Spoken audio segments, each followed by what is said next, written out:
Yes, dear children, we are again back with the new poem of your book, that is The Fountain, and it is, I think, the last chapter of your book. So, the fountain. Children, many of you might have seen the fountains, and when you were in class 3, you might have read about the golden fountain also when you were doing Sunshine book.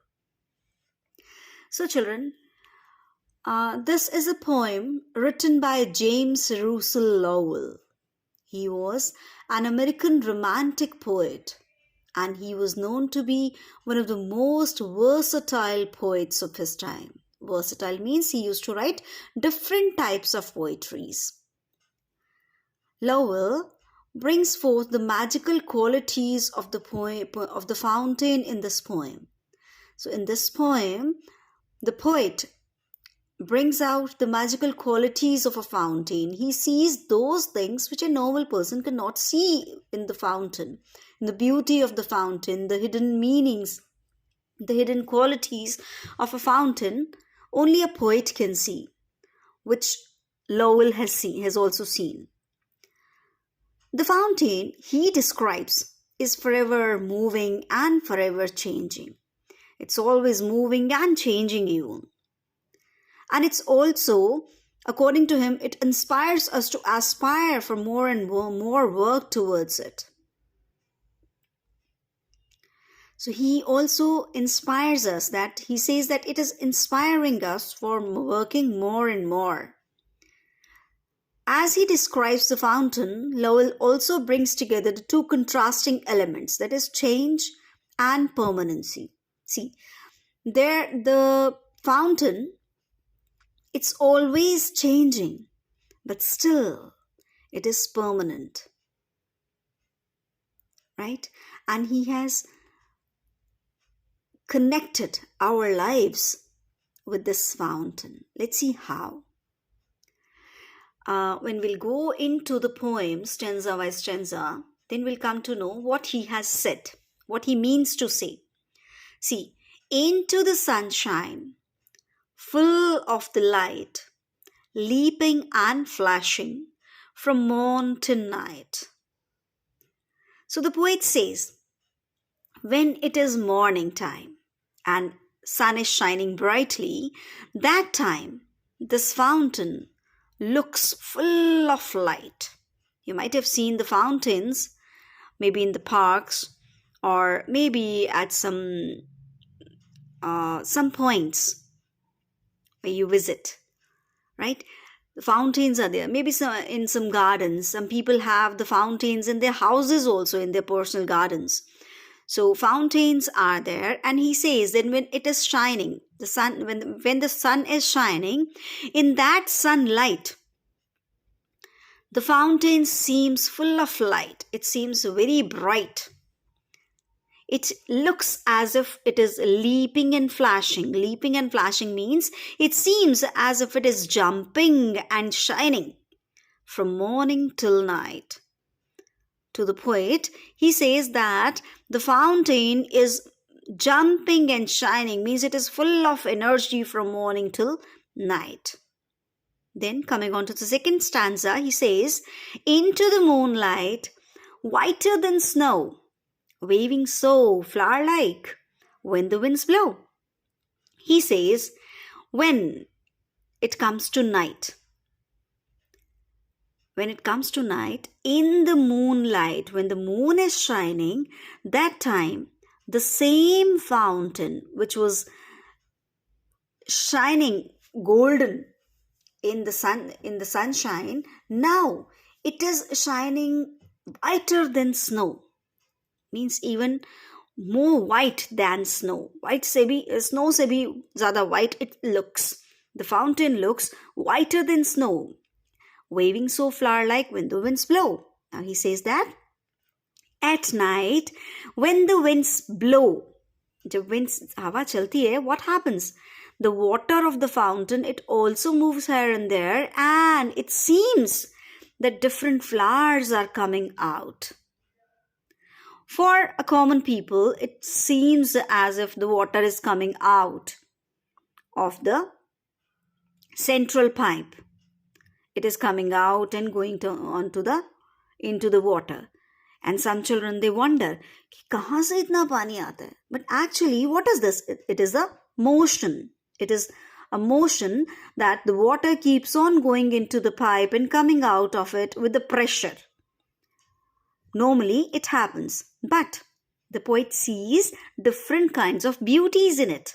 He says that when the moon shines, it looks whiter than snow, and when the wind blows, it makes different flowers in the air. Now coming on to the third stanza.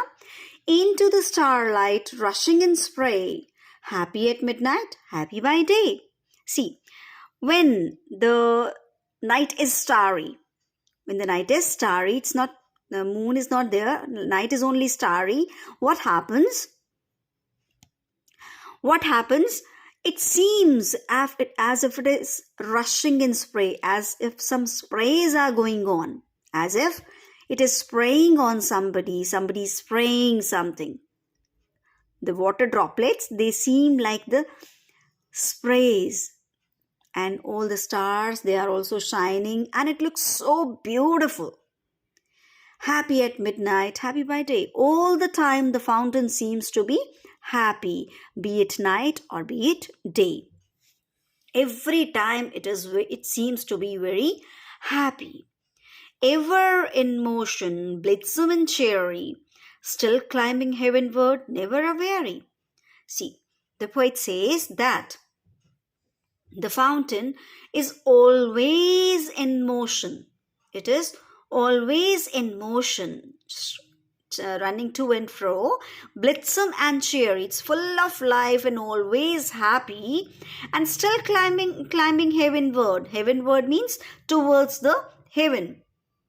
It wants to climb towards the heaven. Itna ऊंचा जाने की, always it is trying to climb towards heaven. And never a weary. It is never tired. It is always in motion, and it is never tired. Now, next stanza. Glad of all weathers, still seeming best.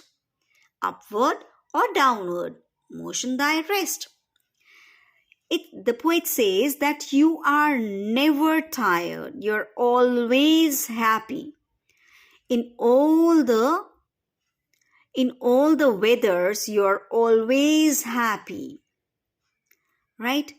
And you seem to be the best in all the weathers. We cannot make out that in rainy season you are best, in winters you are the best, in summers you are the best. No. In all the weathers you are the best. Upward or downward, motion thy rest. He says that always you're moving upwards and downwards even. The movement of yours gives you rest. Means you are moving also and you are at rest also. See, the fountain does not move from its place. Ghumta hai? No. It stays at its same place, but it is always moving, always in motion. This is what the poet says. Being permanent in your life, you need to be in motion. Even if you are resting, you need to be in motion. All the time you have to keep doing something in your life. Don't sit idle. There is only one life which God has given you. Do what every time, be in motion and keep doing something which makes you glad. Keep yourself glad all the time. Now next stanza. Full of a nature nothing can tame, changed every moment, ever the same. See, you are full of a nature means this is a special quality of yours, that you are active and full of life all the time, and nothing can stop you. Nothing can make you still. You change every moment, but still you are the same. You bring changes the same way the person, the human being, has to bring changes in his life. Maybe you grow, you earn more money. From poor to rich, you can change, but your soul remains the same. Never be boasty. Never boast of yourself, never boast of your beauty, never boast of your money, never boast of anything, your success. Always stay calm and cool. Yet you make changes in your life, yet you grow in your life, but you should stay the same. You don't change yourself. Then, next paragraph, ceaseless aspiring, ceaseless content. Darkness or sunshine, thy element. And the poet says that you're always aspiring, inspiring others to be happy all the time. And you also seem to be content. Content means satisfied, right? And you have the same quality, whether it is day or night, you have the same rhythm of soarings. ऊपर जाने की भी same rhythm है, नीचे आने की भी. Soaring और falling के rhythm is always the same. And you're always staying quiet, means you are content, you are satisfied with what you have. One has to keep working, but one has to be satisfied also with what he has. Then, darkness or sunshine, thy element. Whether it is darkness or sunshine, whether your life has any sorrows or there is happiness, you always seem to be happy. And each and every person even has to be happy in the life. You have to face all the difficulties also with happiness, because you need to face whatsoever the difficulties come in your life. You have to face. If you face it happily, if you face it with courage, you won't never feel down. So it is life. Life has to run. Ups and downs, they're always coming in your life. But what you have to do is, you have to be content. You have to be satisfied. Now, the poet says, glorious fountain, let my heart be fresh, changeful, constant upward like thee. The poet says, O dear fountain, please bless me that my heart should also be fresh, changeful, constant, and upward like you. I also want to be fresh like you. I also want changes in my life. I also want to be constant in my life, and I also want to look upwards, always looking for the growth in my life. And I should always try to get the growth. I should always keep doing something for my life to grow, just like you. Just bless me to be like you. Hope you have understood the poem and also the hidden meaning behind the poem. Right, children? So, okay, now we end up here, and till the other video, goodbye to all. Have a nice day.